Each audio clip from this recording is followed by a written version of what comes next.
Roger Price, as I told you, was the most unique performer and thinker I've ever known.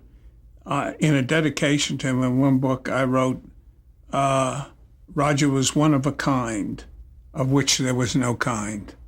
I never knew anybody who was a repository of so much knowledge.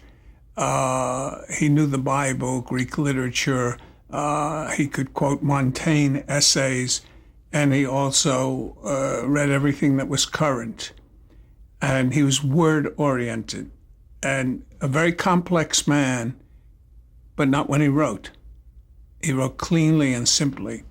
And I was writing for the Honeymooners, and he was at the house, and I was doing a polish on a script, and I said, I need an adjective, and Roger said naked, before I explained what I needed the adjective for, and I started to laugh because the vision of a naked Gleason was hardly sustainable without laughter. So suddenly he said, what are you laughing about? And I told him, and out of this came this word game where somebody asks you for an adjective, a noun, parts of speech.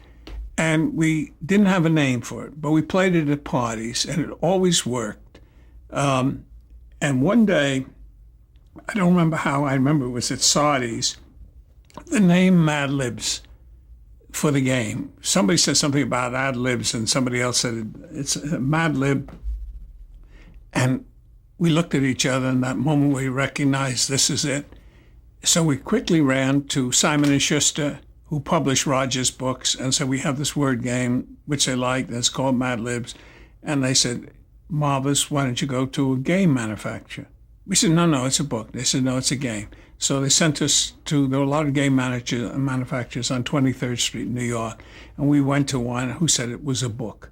And that began the trip back and forth. And finally, we decided if it wasn't too expensive, we would publish it ourselves and see what happened. Totally naive. And Roger had a friend who was a book designer, and we went to him, and Roger was also an artist. So Roger and he worked on the design for the book, and we now had it, and the cost was not prohibitive. I think it was $400 each, and we could publish the book, which we did. And then the printer called and said, where do I deliver the books? And we said, what? He said, well, I have these books. He said, and you don't keep them? We didn't know that. So now we didn't have any place to deliver the books. So Roger lived on Central Park West in a penthouse.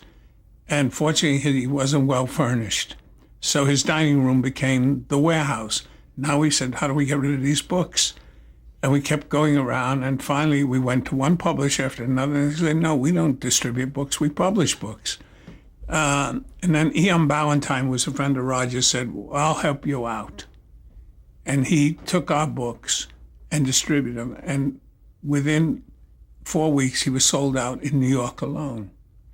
And he called us, and I guess it's an early good news, bad news joke. He says, your books sold out, every one of them, no returns, and I'm going into bankruptcy. So we said, Roger was bright enough to say, give us a letter that says they all sold. Doesn't matter. Sorry, you're going to bankruptcy, but it's not going to deter us. And with the letter, we went back to Simon & Schuster and said, see? So they said, okay, we'll publish it. And Roger said, no, we're the publishers. You distribute it. They said, nobody ever's done that. We were the first independent book publisher, never planned any of this. And they finally agreed because they didn't want to lose Roger, their author. And they decided to distribute Mad Libs. All this happened while I was doing the Steve Allen show.